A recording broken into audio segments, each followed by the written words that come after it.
목회 활동을 하던 아버지의 3남 1녀 중 차남으로 태어난 하형록 사장. 그는 초등학교 6학년 때까지 부산의 한 한센병 환자촌에서 어린 시절을 보냈다.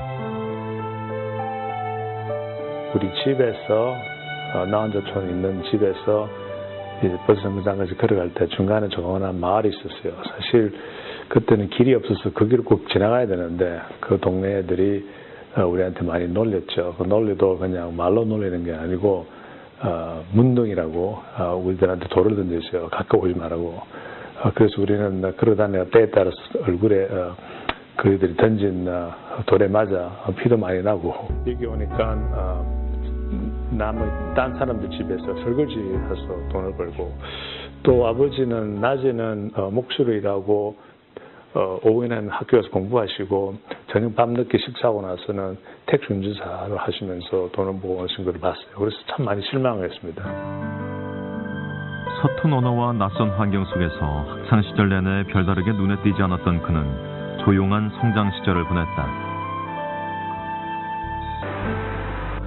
그때는 영어도 아직까지 짧고, 그래서 이제 딴 학문은 좀 그렇고 주로 이제 그 과학이나 엔지니어링이나 공학 이쪽으로 이제 신경을 썼죠. 그러다가 그때 목표는 지금하고 좀 많이 다릅니다. 그때 목표는 단순히 그냥 크게 성공하는 거, 그래서 남들로 하여금 인정받는 거, 높은 자리에 올라가는 거, 돈 많이 버는 거, 그게 제 그 목적이었습니다.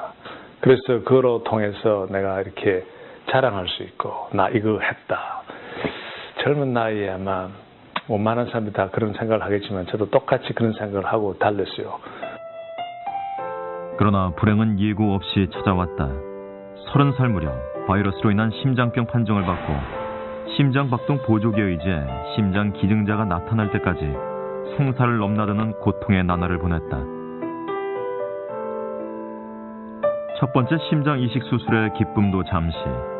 몇 년 지나지 않아 이식한 심장에 문제가 생겨 그는 두 번째 심장 이식 수술이 불가피해졌다.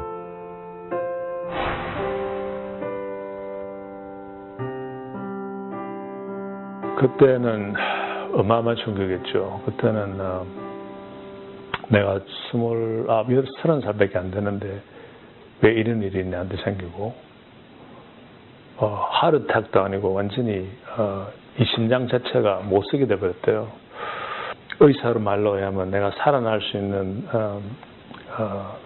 그것이 25%밖에 되잖아요. 그러면 예를 들어서 기다리다가 자기한테 맞는 심장이 나타나지 않아서 50% 병원에서 기다리다 죽고, 수술하고 난 뒤 수술한 사람 중에서 인펙션이나 어려움이 있어서 죽는 사람이 50%, 그 남은 사람은 25%예요.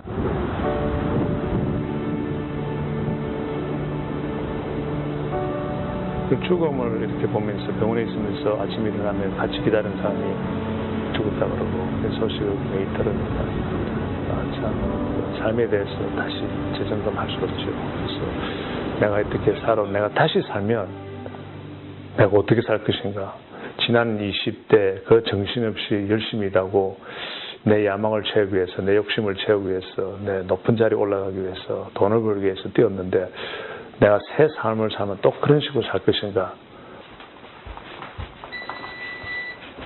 긴 투병 생활로 많은 것을 잃어버린 하형록 사장은 자신의 집 차고에서 재기에 나섰다.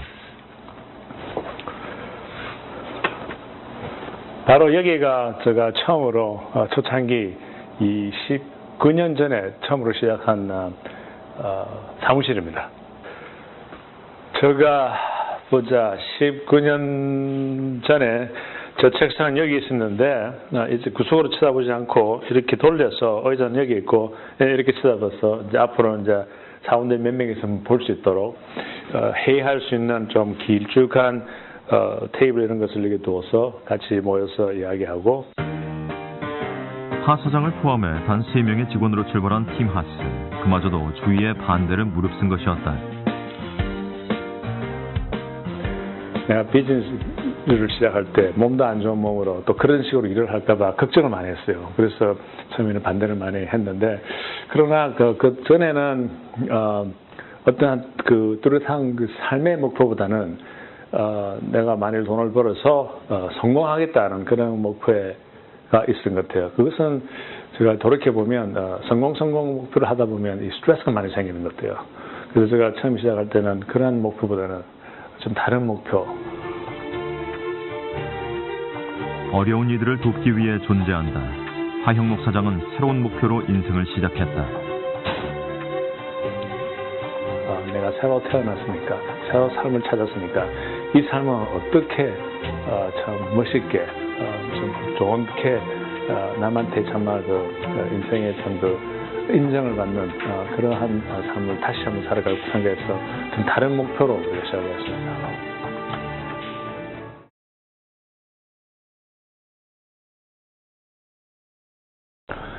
우리가 잘 알고 있는 애덤 스미스의 삶의 가치, 그가 우리에게 가르치고자 했던 삶의 원동력, 드라이빙 포스가 정말 무엇이었을까요? 애덤 스미스는 자본주의의 경제 철학의 아버지라고 알려져 있습니다. Father of Economics of Capitalism. 그의 경제 철학인 Invisible Hand는 self-interest 바탕으로 이루어졌다고 경제학자들이 지금도 대학교에서 가르치고 있습니다. 그래서 우리는 이 원리가 자본주의, capitalism의 그 기초 바탕이고 원동력이라고 알고 있습니다. 이 원동력이 미국을 만들었고 나아가서 한국도 오늘날 선진국으로 만드는 거로 우리가 잘 알고 있습니다. 그런데 이것이 정말 애덤 스미스의 삶의 참 원동력이었을까요? 우리가 돌이켜보면 그렇지 않습니다. 그의 삶의 드라이빙 포스는 self-interest처럼 자기 것만 챙기는 사람이 아니고 사랑스러운 사람이 되라고 가르쳤습니다. 자기 것만 챙기지 말고 챙긴 자기 것을 나누어 lovely한 사람이 되는 것이었습니다. 영어로는 Our life is not just to be loved, but to be lovely. 솔직히 우리는 이렇게 사랑만을 받기 위해서, 인정을 받기 위해서 열심히 살아왔습니다. 그래서 한평생 젊을 때부터 지금까지 새로운 지식을 우리는 요구했으며 새로운 과학이, 새로운 어떠한 이벤트가 어떻게 나에게 영향을 미치고 어떻게 내가 새로운 시각과 생각에서 살아갈 수 있을까 우리는 많이 몰두해 왔습니다. 이것을 어떻게 하다 보니까 우리는 이 이익을 위해 우리는 노력하고 또 창조적으로 우리는 살아왔습니다. 모르는 사이에 이것이 self-interest가 우리의 driving force가 되었습니다. 예를 들어서 지금 현재 그 코로나 상태로서 많은 사람들이 힘들어도 하지만은 또 동시에 사람들이 이것으로 통해서 우리의 삶이, 우리의 시각이 어떻게 바뀔까 하는 생각도 많이들 하고 있습니다. 정말 우리는 앞으로 집에서 일할 수도 있겠네. 그러면 세상이, 사회가 어떻게 바뀔까? 이것을 내가 어떻게 이것을 통해서 이득을 챙길까 하는 생각까지 많이들 하고 있습니다. 그 다음에는 앞으로 벌써 시작은 했지만은 AI, Artificial Intelligence가 우리 사회를 완전히 지배할 때가 20년, 30년 아니면 10년 사이에 이제 이루어지게 될 것입니다. 여기에서 오는 영향, 우리가 학생들한테, 젊은이들한테 우리가 어떤 공부를 해야 되고 어떤 생각으로, 어떤 시각으로 살아가야 되냐. 그래서 이것이 어떻게 우리의 드라이빙 포스가 되느냐고 자꾸 우리가 주장하고 강조를 합니다. 그 중에 하나는 앞으로 autonomous vehicle, 자율주행차가 이제 한 10년, 20년, 30년 이제 생기게 됩니다. 너무나 정말 exciting하죠. 자율 주행차가 이렇게 나오면 운전도 안 하고 내가 가고 싶은 곳을 잠을 자면서 책을 읽으면서 갈 수 있다는 것. 이것도 우리의 앞날에 어떻게 우리가 투자를 하든지 우리가 어떻게 사는지 우리가 생각하게 되는 것입니다. 예를 들어서 5,500년 전에는 처음으로 우리가 그 바퀴, wheels를 발견을 했습니다. 이 wheel가 발견할 때 우리 생애의 인간의 문명이 이제 바뀌기 시작했습니다. 허브 100년 전만 하더라도 어마어마한 체인지와 새로운 테크놀로지가 우리가 이제 경험을 합니다. 차와 비행기, 일렉트로닉 또는 컴퓨터, 그것이 다 그때 우리는 이 새로운 것이 우리의 시각과 생각을 어떻게 바뀔 거라고 생각을 해왔습니다. 그러나 사실 우리가 돌이켜보면 이 모든 어메이징 테크놀로지는 분명히 우리에게 편리는 주었지만은 그것이 우리의 삶의 원동력이 되지는 않았던 것 같습니다. 살다 보면 우리의 원동력도 각 개인마다 바뀌는 것 같습니다. 제가 참 어릴 때, 저는 미국에 12살 때 왔습니다.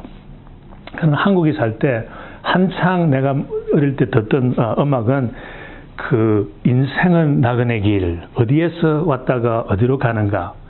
어른들이 이런 노래를 참 좋아해요. 그래서 저는 어린 나이에, 젊은 나이에 아니 도대체 어른들은 왜 저렇게 확실하지 않는 그러한 그 삶의 생각을 드러나는 이러한 노래를 좋아하는지 저는 이해를 못했습니다. 그리고 20대, 30대, 40대에는 우리가 무엇에 우리가 몰두를 하게 되었습니까? 그때는 우리가 정말 이 애덤 스미스가 가르쳐 온 그 self-interest, 나의 그 생애를 위해서, 나의 self-interest 위해서, 그 개인의 이익을 위해서, 자신의 성공을 위해서 열심히 살았습니다. 그러다 보니 우리도 모르게 개인주의, 즉 나의 위주로 살았습니다. 노래도 나 중심인 노래를 우리가 좋아하게 됩니다. 예를 들어서 당신은 사랑받기 위해 태어난 사람, 이러한 것을 환상하면서 20대는 우리가 사회에서 씨를 뿌리는 시간 준비를 했었고 내 이익을, 내 미래의 출세를 위해서 30대는 뿌린 씨를 더 열심히 하기 위해서 물 주는 시대였고 40대, 50대는 이제는 마음도 이제 바쁘기 시작하면서 열매를 거두려고 이제 이익을 챙기는 그런 생각에 우리는 몰두하면서 그것이 우리의 드라이빙 포스가 되었습니다. 저도 다른 점이 없습니다. 그런데 이제 2년 전 60을 생애를 맞이하면서 생각이 조금 다르게 졌습니다. 그때 제가 들은 노래가 하나 있는데, 배운 노래인데 처음으로 노사연의 바람이었습니다.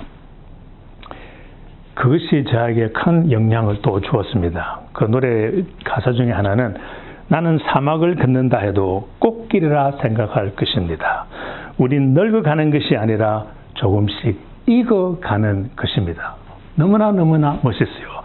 너무나 멋있어 가사를 더욱더욱 보면 내 손에 잡은 것이 많아서 손이 아픕니다. 등에 젊어진 삶의 무게가 온몸을 아프게 하고 매일매일 해결해야 할 일 때문에 내 시간도 없이 살다가 평생 바쁘게 걸어왔더니 다리도 아픕니다. 그걸 보면 정말 우리의 그 이익을 위해서, 우리의 self-interest를 위해서, 인정받기 위해서 너무나 열심히 뛰어온 것 같습니다. 그 가사가 계속 이어지는데 내가 힘들고 외로워질 때 내 얘기를 조금만 들어준다면 어느 날 갑자기 세월의 한복판에 덩그리 혼자 있진 않겠죠.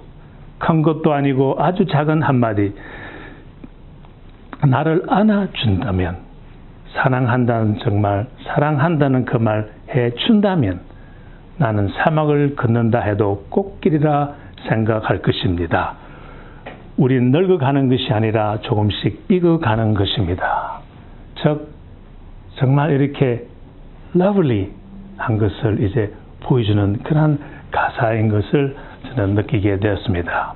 그렇게 보니까 애덤 스미스의 참 삶의 driving force는 not only to be loved, but to be lovely가 여기에서 어느 정도 담겨 있는 느낌을 받았습니다. 더 구체적으로 이야기하기 전에 일단 더 배경을 보면 우리가 추구하는, 우리가 노력하고 열심히 내 이익을 위해서, 내 이득을 위해서 뜨는 그게 보면 세 가지가 사실 나옵니다. 첫째, 인생이 원하는 그 세 가지 중에서 하나는 안전입니다. 우리는 이 안전을 위해서 열심히 일을 합니다. 그러면 이 안전을 위해서 할 때 또 세 가지가 필요합니다.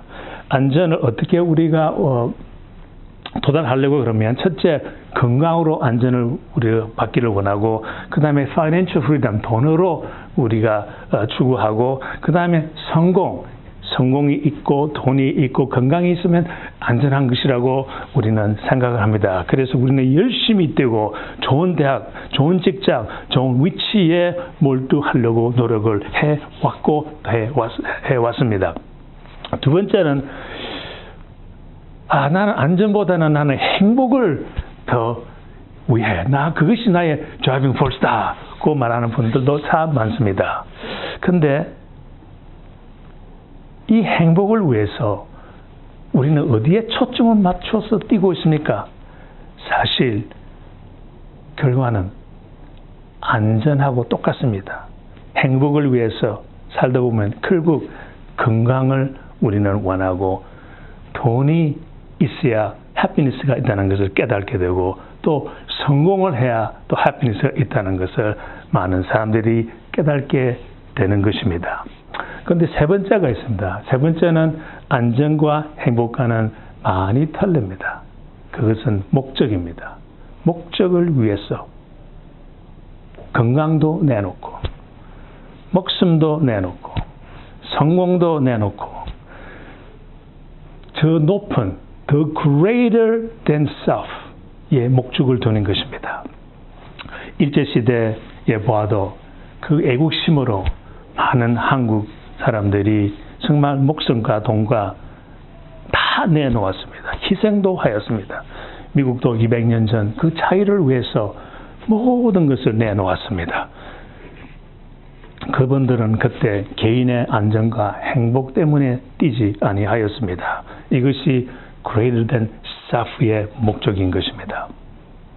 최고의 목적은 마음을 움직이는, 감동을 주는 것은 사실 나라를 위한 희생, 이웃을 위한 희생, 또 우리가 보면 정말 우리에게 영화를 보고 감동을 주는 것은요, 안전이나 happiness, 행복의 주제로 된 영화는 별로 못 봤습니다.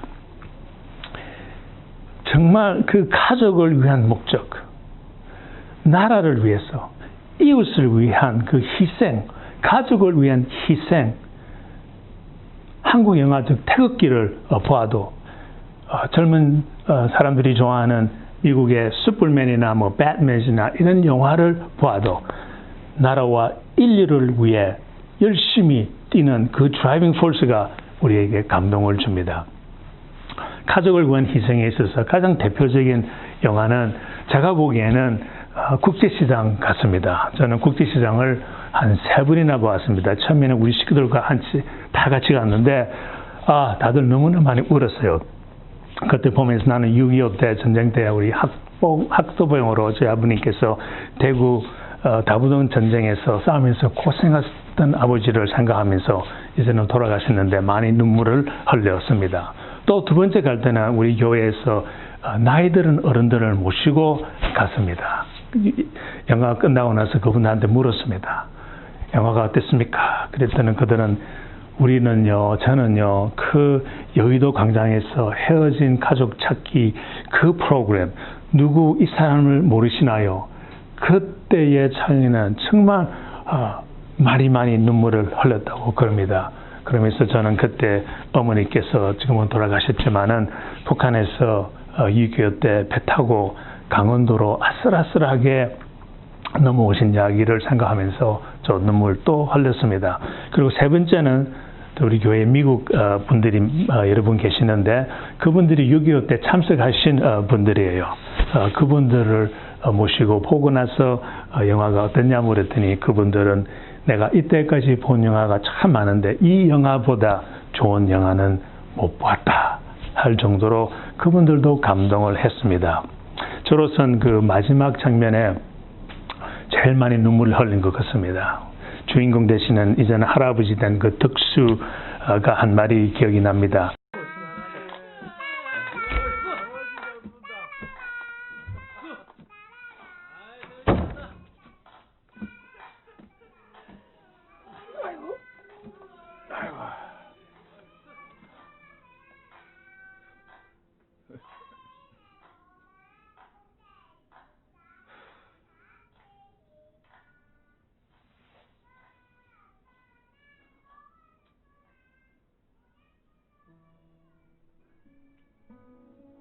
아버지,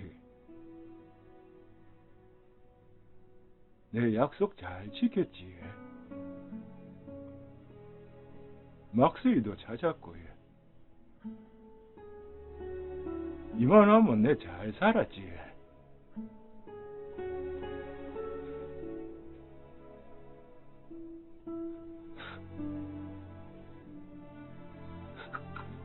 근데 내 진짜 힘들었거든요.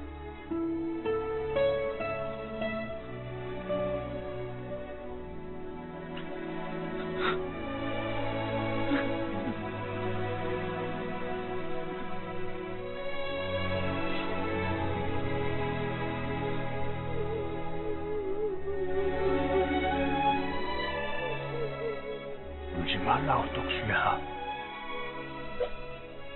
아버지.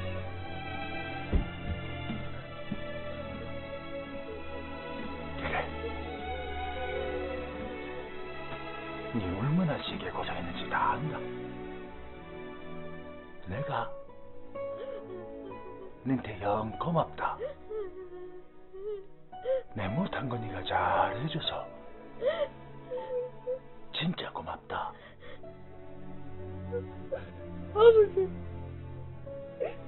아버지가 되게 보고 싶었습니다.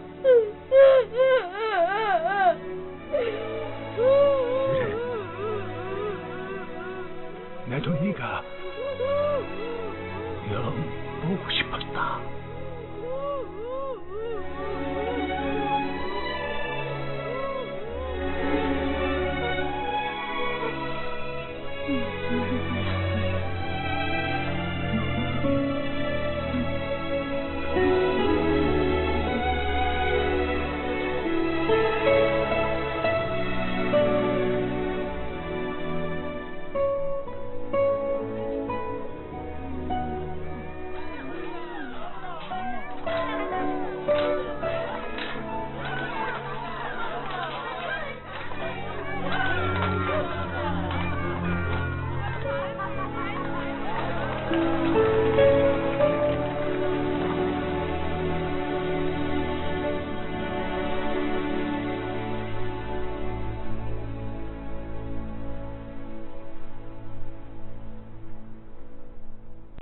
자기가 자녀들하고 같이 이제 식사를 한 방에서 하면서 즐거운 시간을 보내면서 자기는 아버지가 생각났는지 혼자 자기 옆방으로 가서 벽에 걸려있는 아버지의 초상화의 그림을 보면서 그 주인공 덕수는 이렇게 말을 합니다.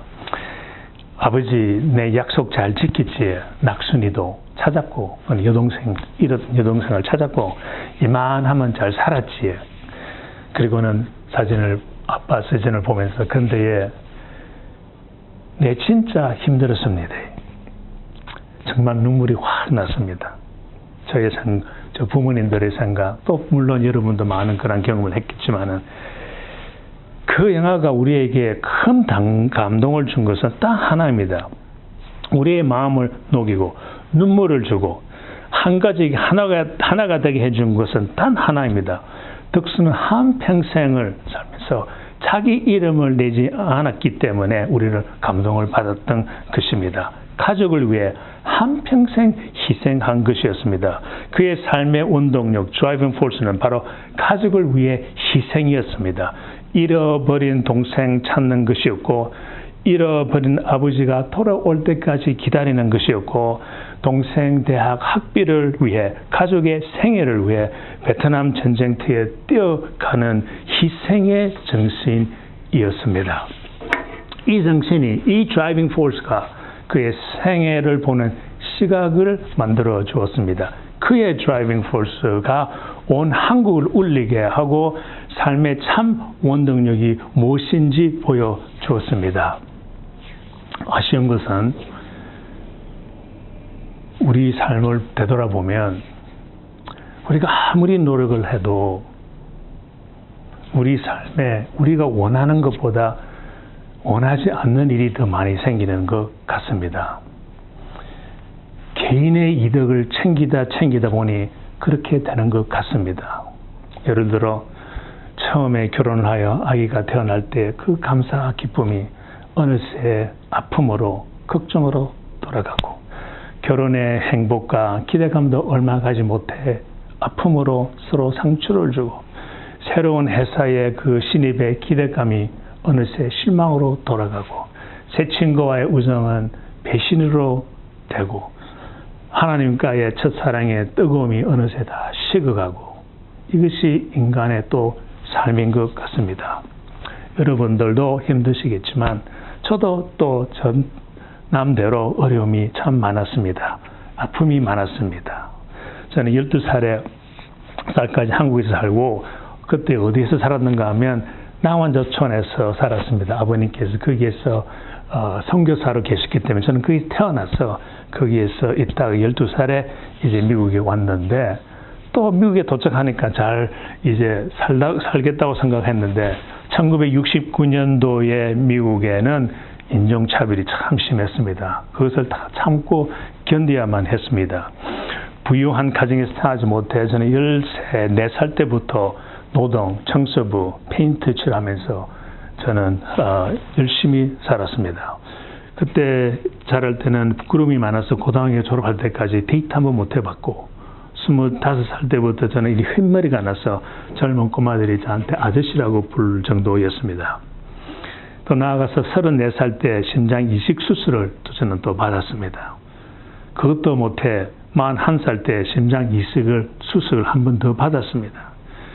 그 시절에는 재정적으로 너무 힘들어서 자녀들 운동화 사줄 그러한 돈도 없었습니다.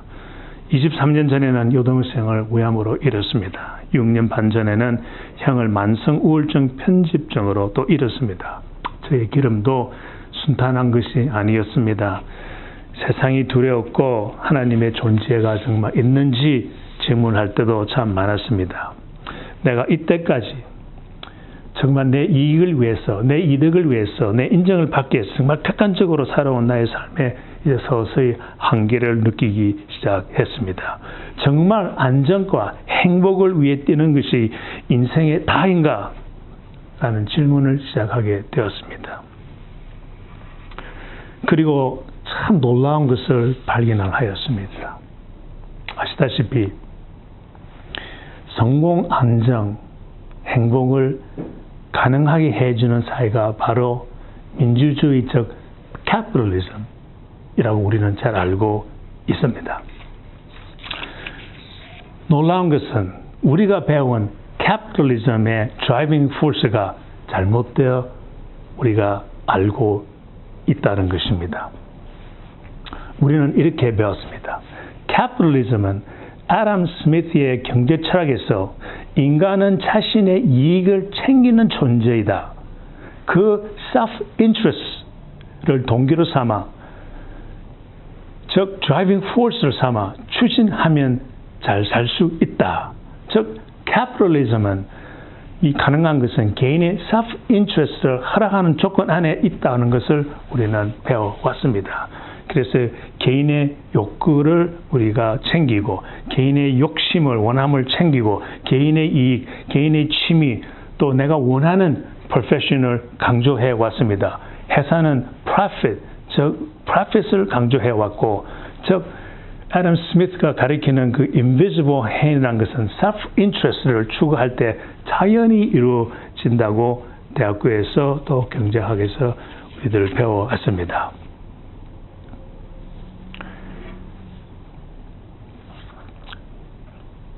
애덤 스미스가 이 경제학 책을 낼 때가 1776년도였습니다.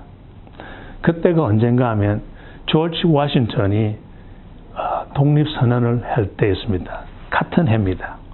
그 1760에 애덤 스미스가 Wealth of Nation이라는 책을 발간을 하면서 여기에 아까 이야기한 즉 self-interest와 competition이 합치면 이것이 invisible hand로서 우리가 이 capitalism 안에서 우리가 잘 살 수 있다는 것을 이제 강조하기 시작했습니다.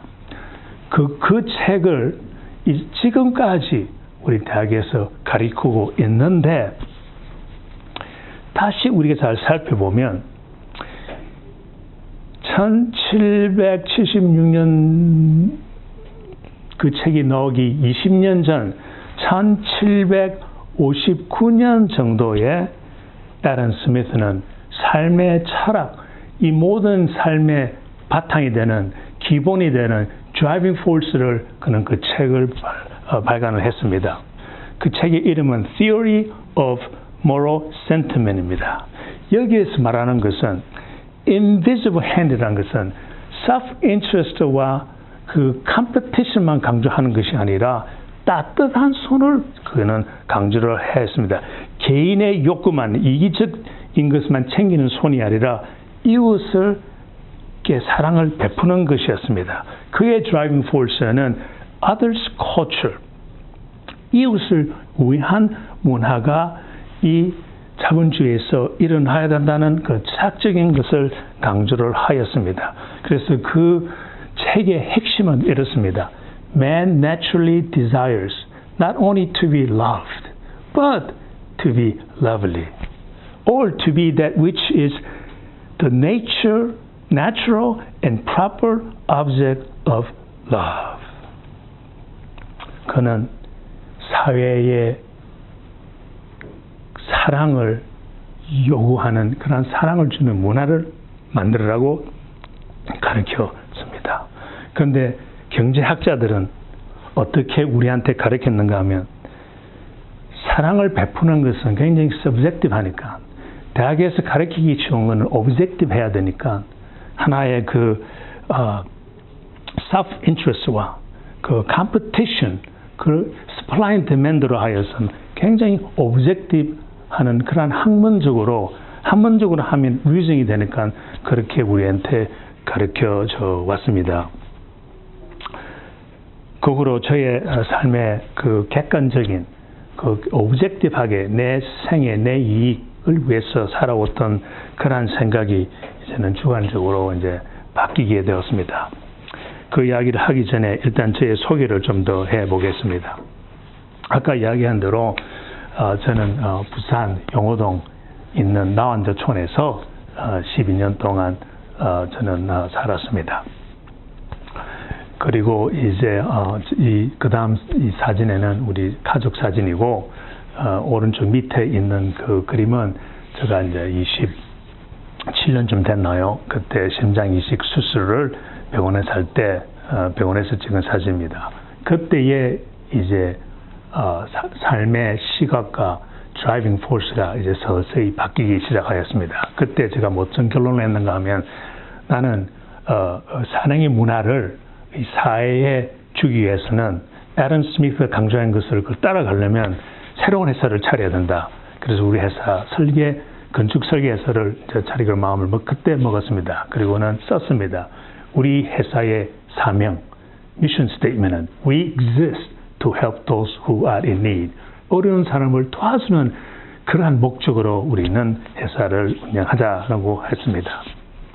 그래서 지금 현재는 그 회사를 26년 동안 하고 있고 제가 현재 많은 시간을 투자하는 것은 저 회사 팀 하스하는 그 설계 회사와 그 다음에 NIBS는 제가 한 7, 8년 전에 미국 대통령의 임명을 받고 US 세너터에서 컨펌을 받아서 여기에서 이사로 지금 일을 하고 있습니다. 그리고는 또 딴 오르가니제이션에서는 예를 들어서 가브리 비전 철치와 또 아인슈타인 하스피럴, 그다음에 세필 재단 등에서는 이사로 섬기고 있습니다. 27년 동안 우리 회사에서 한 사진이 그 다음 슬라이드에 이렇게 나타나와 있는데 저런 빌딩을 우리가 한 지난 27년 동안 한 1000개 정도 해왔습니다.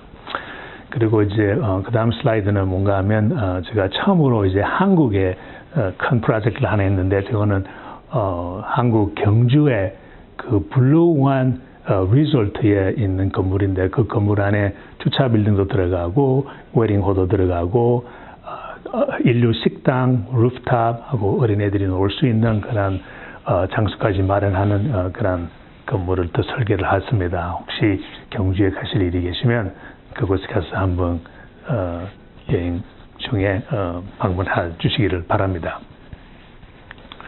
그때까지 제가 일을 하면서 이렇게 이식 수술 전에는 어느 정도 저는 안정과 행복에 어떻게 보면 저는 도달을 했습니다. 근데 이러한 수술과 또 애덤 스미스의 그 삶의 가치를 생각할 때 저도 이제 서서히 저의 그 드라이빙 포스, 삶의 드라이빙 포스가 예전하고는 달라지기 시작했습니다. 즉 나의 철학이 바뀌게 되었습니다. 그때까지만 해도 저의 인생 철학은 참 간단했습니다. 무엇인가 하면 엘리베이터 이야기를 하면 어느 정도 이해가 되시겠는데 한 할아버지가 자기 손자하고 저 한참 시골에서 평생을 살았습니다. 그 둘이는 한 번도 도시에 가본 적이 없습니다. 정말 그림에만 뭐 도시를 구경했지만 진짜 한 번도 못 가봤어요. 그래서 한 번은 손자하고 같이 야 우리 시내 한번 구경하러 가자. 그래서 갔습니다. 가서 앞에 보니까 건물이 있어요. 높은 빌딩이 있는데 이제 거기에 이제 들어갔습니다. 들어가니까 큰 라비에 사람들이 들어오더니 라비를 지나서 벽 쪽으로 가더니 그 가니까 이제 엘리베이터 같은 게 있잖아요. 그걸로 서서 버튼을 누르니까 엘리베이터 문이 싹 열려요. 그리고는 이제 들어가서 또 엘리베이터에 있는 그 자기는 엘리베이터가 뭔지도 몰라요. 그렇죠? 1번에서 2번, 3번, 4번 갔다도 쭉 내려오고.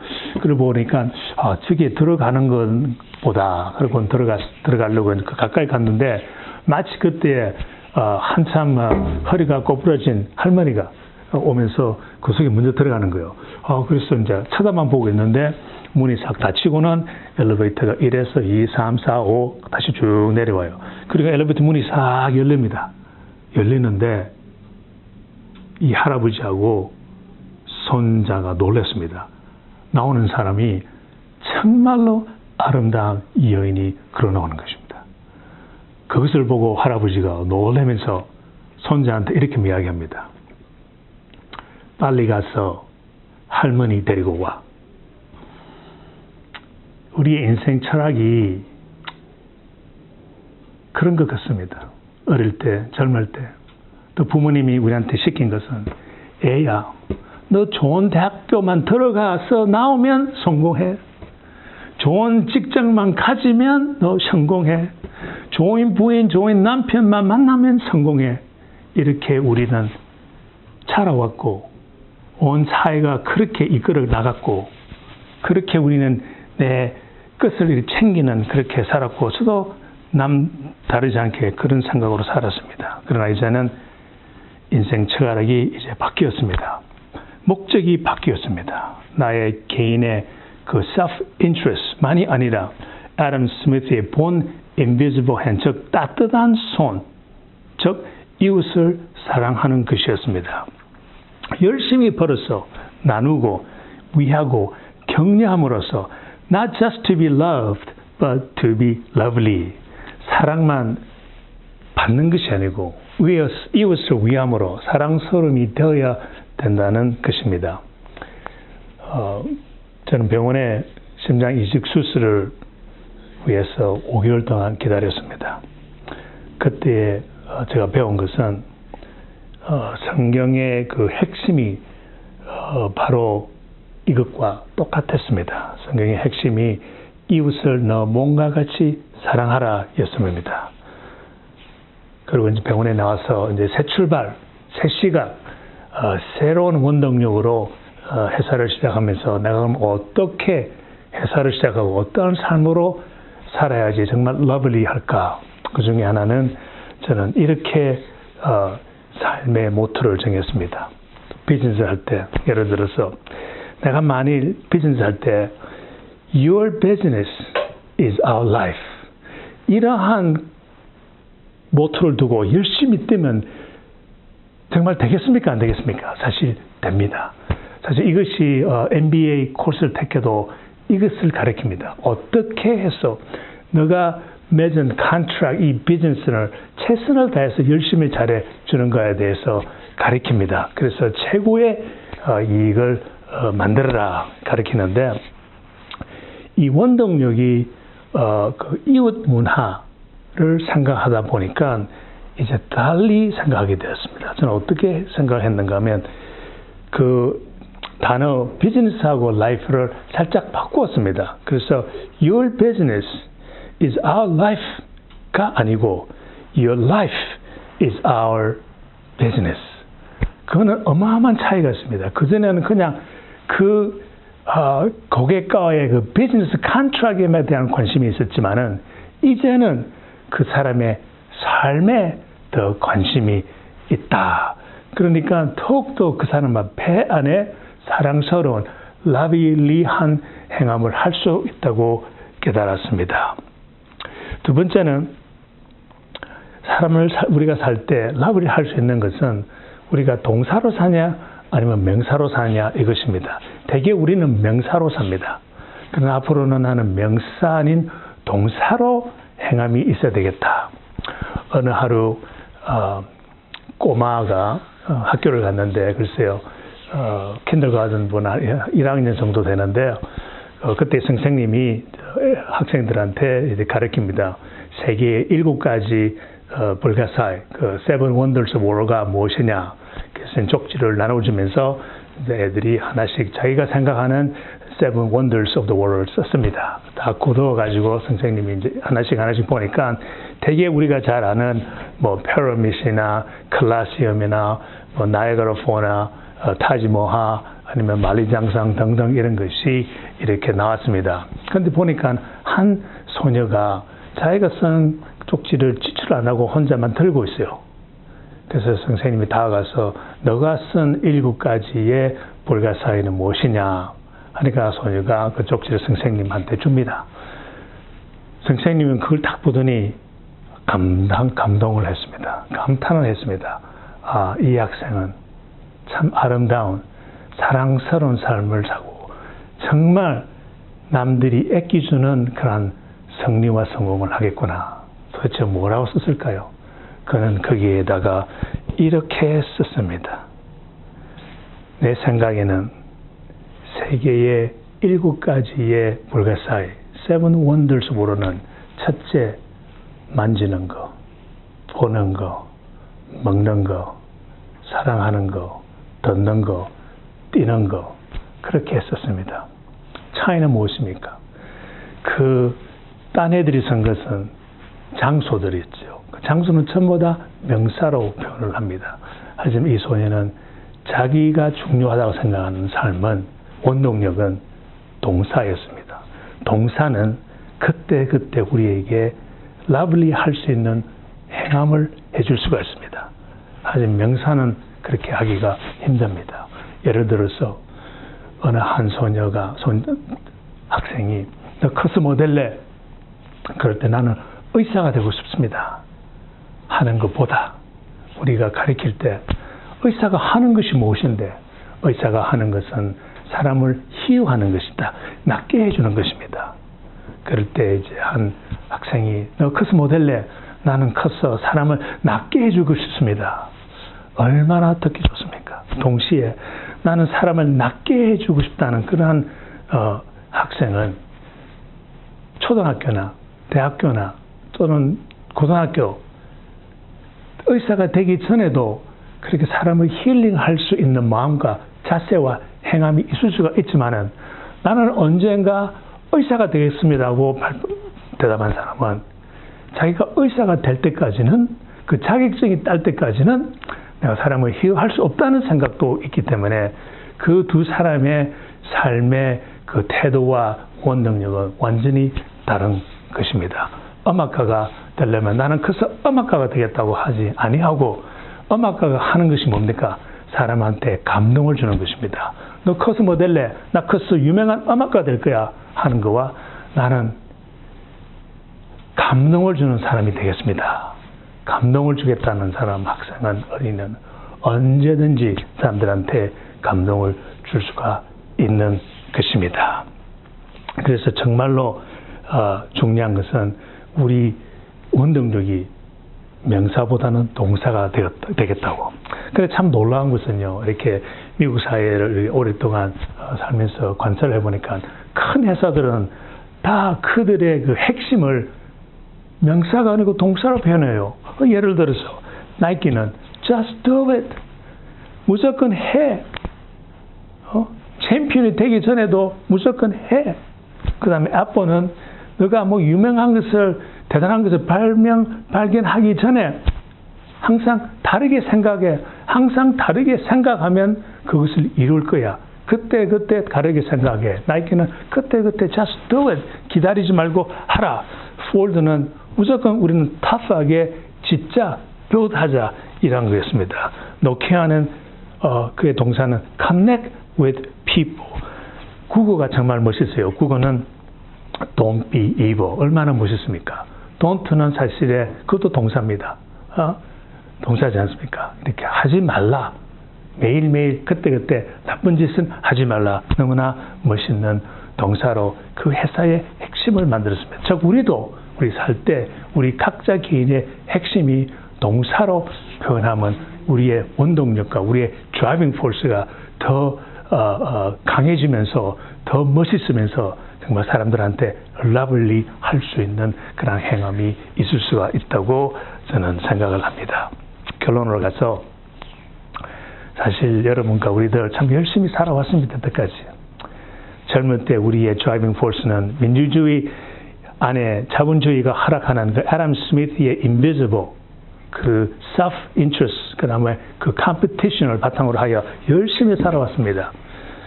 사실 앞으로 세상이 어마어마하게 많이 바뀌겠죠. 새로운 테크놀로지 통해서 새로운 이벤트로 통해서 많은 우리한테 자극도 줄 것입니다.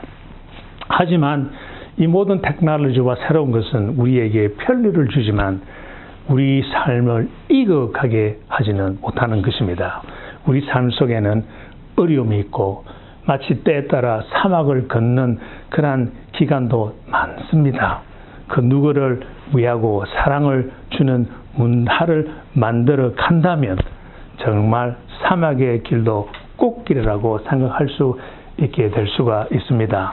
애덤 스미스가 바랬던 것은 그 invisible hand이 그 따뜻한 손이 개인의 이득만이 챙기는 것이 아니라 우리의 삶의 원동력은 not only to be loved but to be lovely. 이런 원동력, 목적 있는 드라이빙 포스로 우리가 삶으로써 우리가 언젠가는 늙어가는 우리 인생을 보람있게 아름답게 달콤하게 익어가는 한 해 한 해가 되기를 기대합니다. 감사합니다.